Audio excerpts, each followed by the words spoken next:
is the IELTS Listening Test. You will hear a number of different recordings, and you have to answer questions on what you hear. There will be time for you to read the instructions and questions, and you will have a chance to check your work. All the recordings will be played once only. The test is in 4 parts. At the end of the test, you will be given 10 minutes to transfer your answers to the answer sheet. Now turn to section 1. As you listen, complete the numbered spaces in the identification form in the book. First, you have some time to look at questions 1 to 5.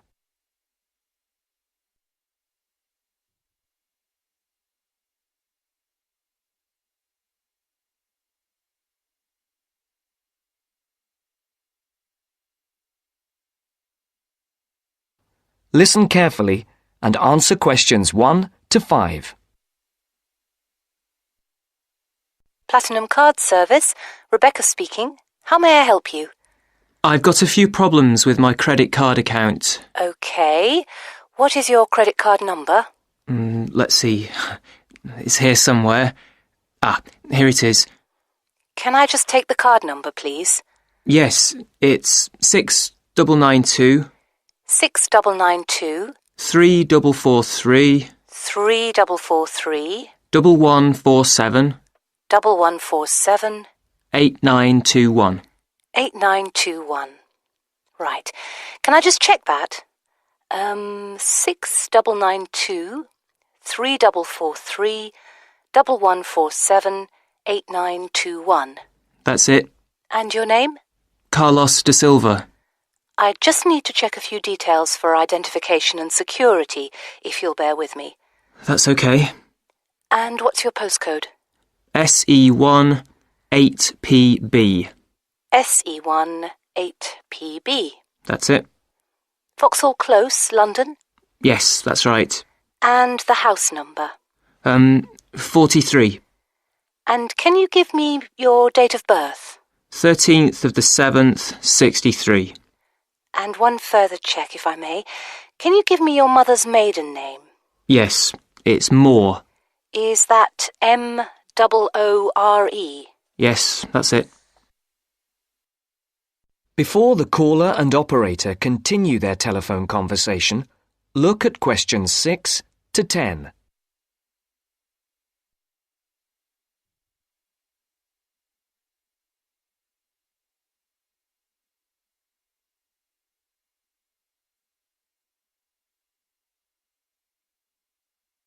Now listen to the next part of the conversation and answer questions 6 to 10.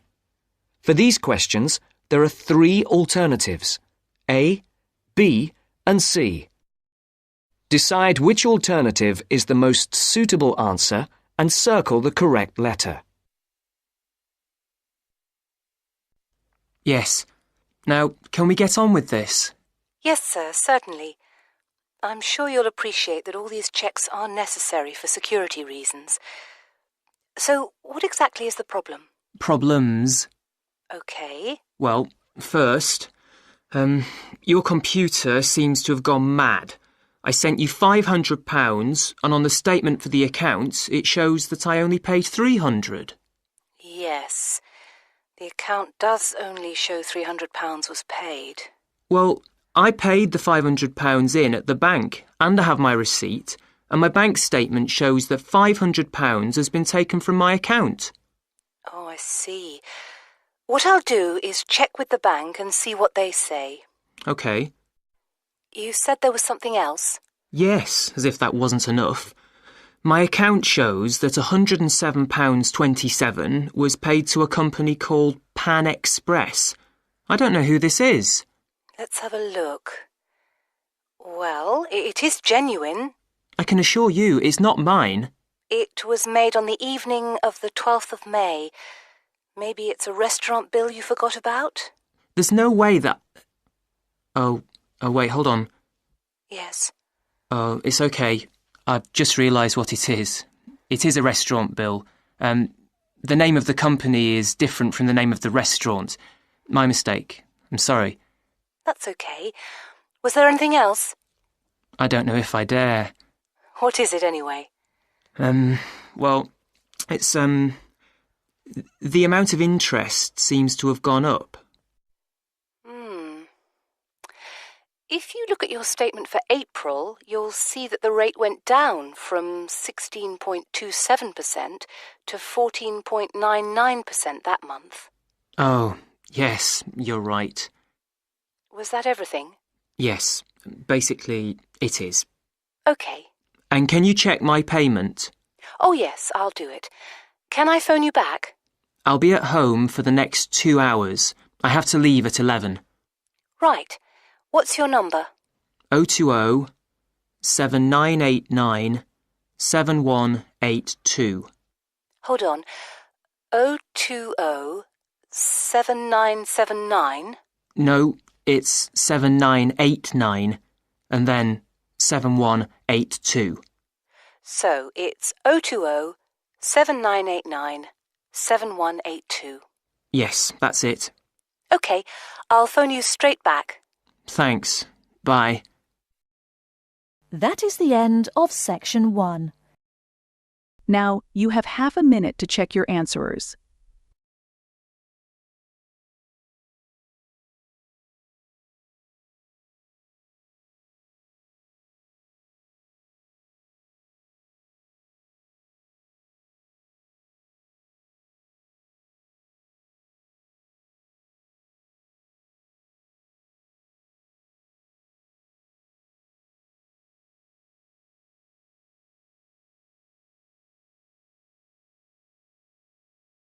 Section 2.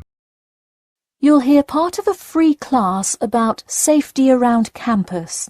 First, you have some time to look at questions 11 to 14.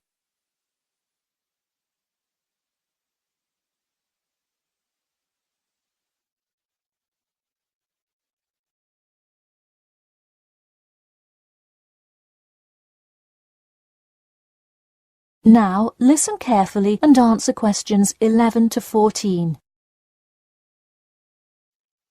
Good evening. I'm Geoffrey Miller from the University of Nottingham Student Union, and in this week's free class, Carlos Garcia is going to tell us about safety around campus. Over to you, Carlos. Thank you, Geoffrey, and thank you all for your attendance today. Also, I'd like to thank the Student Union here at the university for organising this lecture.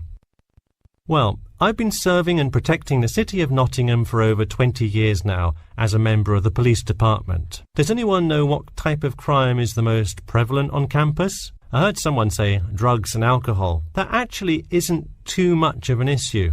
Violence? Nope. Actually, the biggest thing we worry about here is theft. The nature of crime on Nottingham's campus is quite different from that of the surrounding areas. Crime rates across the East Midlands are very difficult to control. We'd like to see the rate stay the same for this calendar year, but it has been increasing steadily over the past 3 years. On campus, however, I'm happy to say that the overall crime rate has fallen this year. You wouldn't think so if you've seen the extremely exaggerated stories in the media. The media has done nothing but cause more concern about crime in our area. Even the crime shows you see today are a little bit far-fetched, but at least viewers know they're not real events. We'd really like to see more factual news articles out there so the public can have a rational sense of the safety level of our society. Before you hear the rest of the talk, you have some time to look at questions 15 to 20.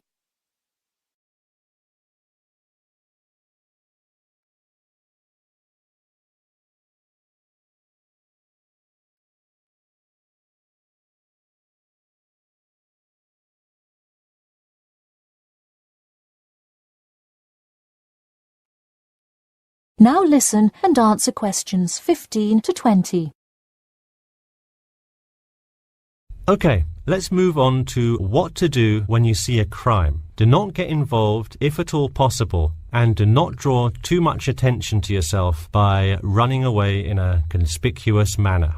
Though most likely, and hopefully, you will not have to experience this situation, if you are being mugged, please do not try to resist. Instead, be compliant and seek help after the incident. Like I said, though, it is highly unlikely that you will find yourself amidst a crime, but it is important to be prepared should it ever happen. We find that educating students and staff on the correct precautions to take is the best way to increase your safety. Just remember to be smart when you're out late at night and avoid any area or person that looks suspicious. I know it sounds obvious, but I cannot stress this enough. It's also not a bad idea to have your mobile phone with you at all times, but be careful. If you're chatting on your smartphone on your way home, you're a prime target for thieves. I'd like to see a show of hands. How many people have left work or the library after 10 p.m. to go home before? A lot of you, right? If you do have to go home late at night, please don't walk home alone. More often than not, there's someone there that will be walking the same direction as you at some point. Walk home with a friend or co-worker. Even if you must use your phone to call someone that's nearby to walk with you, it's always safer to walk home with someone. So when you're walking home, you may feel more comfortable with some sort of self-defense, such as pepper spray. Now, it's your call whether you want to carry something like this or not. However, I absolutely advise against carrying a knife or any other offensive weapon. All too often, they can be used against you if you're disarmed, putting yourself in more danger. For all those interested, the Recreation Centre offers a free self-defense class to all students every Thursday evening. While obviously an introductory self-defense class may not equip you to fight off villains like a regular superhero, it does come in handy sometimes. After taking a self-defense class, you'll surely be more aware of possible dangers and how to deal with them. So hopefully now you have a more complete understanding of the nature of crimes committed on your campus and how to avoid being a victim. I know most students at the University of Nottingham are not the criminal types, but remember that there is no barrier like a wall or something keeping non-students out. There's no army force securing the borders, and I doubt anyone wants it that way. The campus is generally a safe place, but it's not immune to small crimes once in a while. All right, that's all I have to say for today. Stay safe. That is the end of section 2. Now, you have half a minute to check your answerers.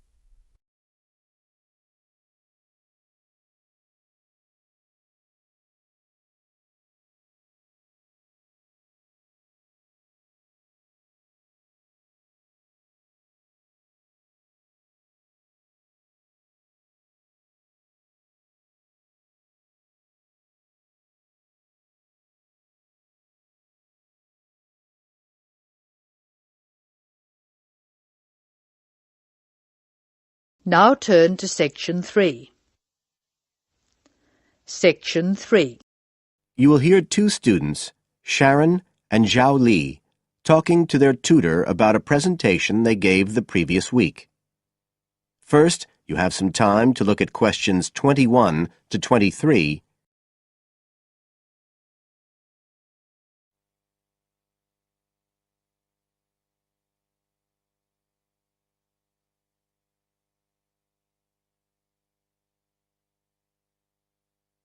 Now listen carefully and answer questions 21 to 23.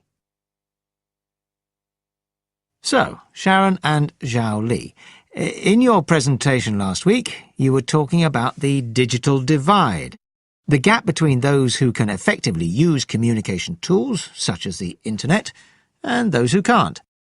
And you compared the situation here in Northern Ireland with Southeast China.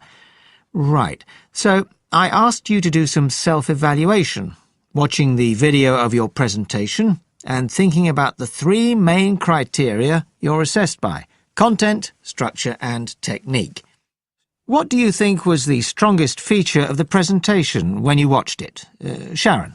Well, I was surprised actually, because I felt quite nervous.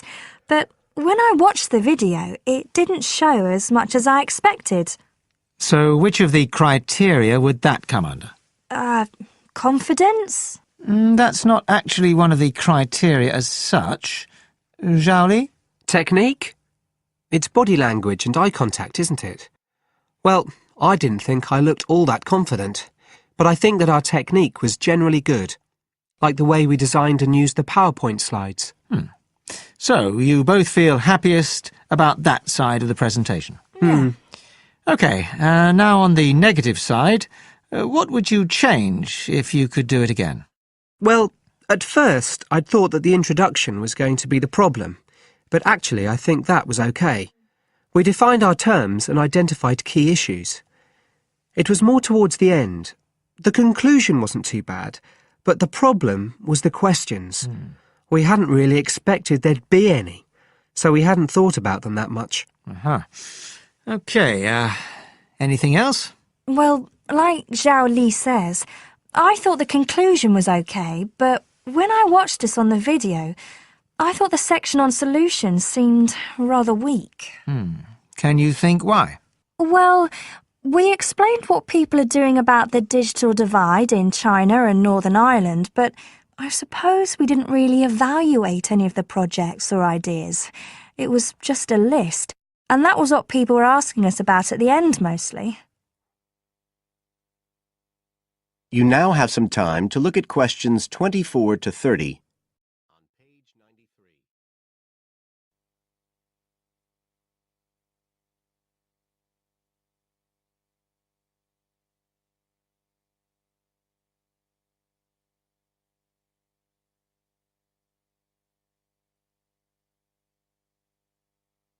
Now listen and answer questions 24 to 30. OK. Now, I also asked you to get some peer evaluation from the other students. Yes, well, people said it was interesting, like the fact that in China the internet was used more for shopping than in Northern Ireland. They said sometimes it was a bit hard to understand because we were talking quite fast, but we didn't think so when we watched the video. No, it's a bit different, though, because you know all this information already. If you're hearing it for the first time, you need more time to process it. That's why signposting the structure and organisation of the talk is important. That seemed OK. No one mentioned that as a problem. Some people said that we could have had more on the slides, like some of the other groups had nearly everything they said written up on the visuals as well. But other people said the slides were good. They had just the key points. Yes. And most people said we had quite good eye contact and body language. They all pointed out we'd overrun. They all said we were 5 minutes over. But we timed it afterwards on the video, and it was only 3 minutes. We were a bit unsure about the background reading at first, but I think we did as much as we could in the time. Anyway, no one commented on that under content. But one thing that did come out was that they liked the fact we'd done research on both Northern Ireland and China. Most other people had just based their research on one country. We managed to get quite a lot of data from the internet, although we had to do our own analysis, and we did our own surveys as well in both countries. So the class gave us best feedback for content, but it was all OK. Right. Well, that's quite similar to the feedback I'm giving you. I was very impressed by the amount of work you'd done and by your research methodology. So, actually, I'm giving you full marks for content. 5. The structure of the presentation was good, but not quite as good as the content. So, I gave that 4. And the same for technique. So, well done. Thank you. Now, the next stage is to write up your report. So, just a few pointers for you here. First of all, in your presentation, I think your ending was rather abrupt. You suddenly just stopped talking. It wasn't a big problem, but think about your closing sentences in your report. You want to round it off well. One thing I forgot to mention earlier was that I felt a very strong point was that after you'd given your results, you explained their limitations. The fact that we didn't have a very reliable sample in terms of age in China. Yes, that section. So don't forget to include that. And you had some excellent charts and diagrams, but maybe you could flesh out the literature review a bit. I can give you some ideas for that later on if you want. OK, is there anything else you want to ask? No, thank you. Thanks. That is the end of section 3. Now, you have half a minute to check your answers.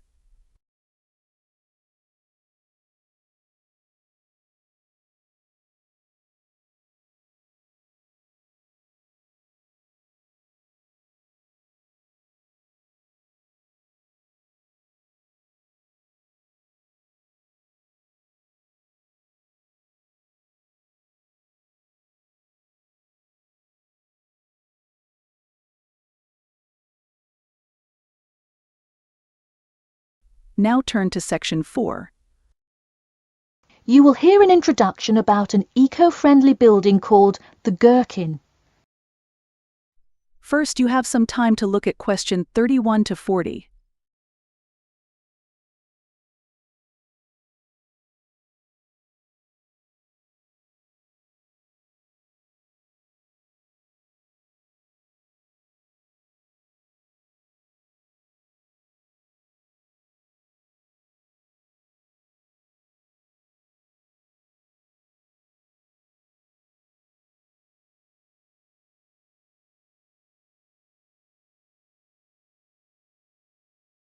Now listen carefully and answer question 31 to 40. Today, I'd like to tell you about how UK architects are playing their part to address the issue of global warming.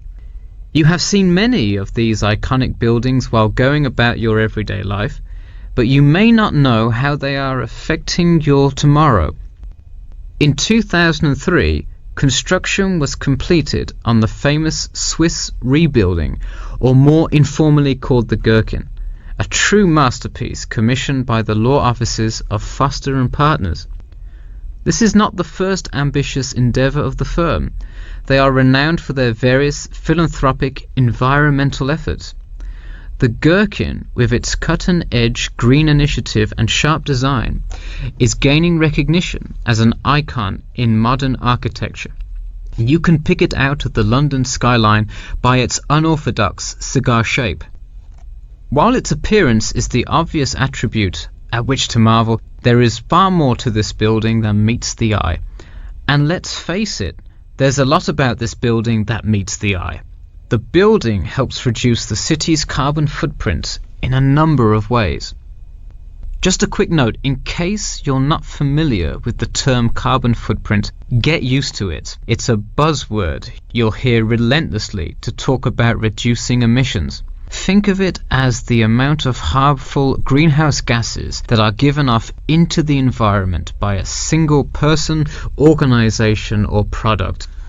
So going back to the Gherkin building, perhaps the most obvious as well as the most significant eco-friendly feature is the glass windows, which allow light to pass through the building, both reducing heating costs and brightening up the workspace. The ingenuity behind the various eco-friendly aspects of the Gherkin has seen its fair share of publicity, both from serious and silly sources. In a recent April Fool's Day edition, One e-publication printed a story detailing plans to replace 50% of the current exterior with grass, which would not only make large steps in the name of sustainability, but also give the building the green hue that would truly earn it the nickname of the Gherkin.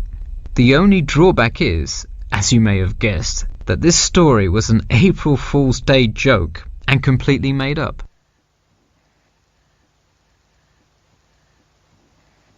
In all seriousness though, the building is setting a new standard of design that other architects and city planners just cannot ignore.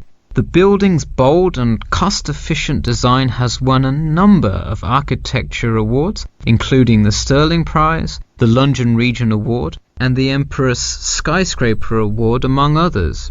The design comfortably accommodates a large number of offices, while keeping maintenance and operation costs down, striking a superb balance between nature and the workplace. Nature is well and good, as long as the weather is nice outside. Given London's notoriously bad weather, the architects knew they must devise a quality temperature regulation system, and that they did. A special system designed to reduce the building's reliance on air conditioning was devised that cuts consumption in half compared to standard office buildings. There are atria that link each floor vertically to one another, forming spiraling spaces up the entire building. They serve not just as social common spaces, but also act as the building's lungs, distributing clean air from the opening panels in the facade through the entire building. The building isn't all business though. It has its fair share of fun as well. At the very top, a club room offers a picturesque entertainment spot for company functions, private parties, etc., with a breathtaking panoramic view of the city. The creation of such an innovative structure has many wondering what the future of urban planning and architecture may be. Well, if the other projects currently commissioned by Foster and Partners are any indication, the entire city constructed with similarly eco-friendly buildings is not far in the distance. The Masdar City development aims to create a desert city that produces zero waste and removes as much carbon dioxide from the atmosphere as it puts in, a huge feat in protecting our Earth. The Gherkin is a truly impressive feat, yet it is not the only one worth noting. Now to move on to another green initiative, I'll tell you about the Eden Foundation building found in Cornwall. That is the end of section 4. Now, you have half a minute to check your answerers.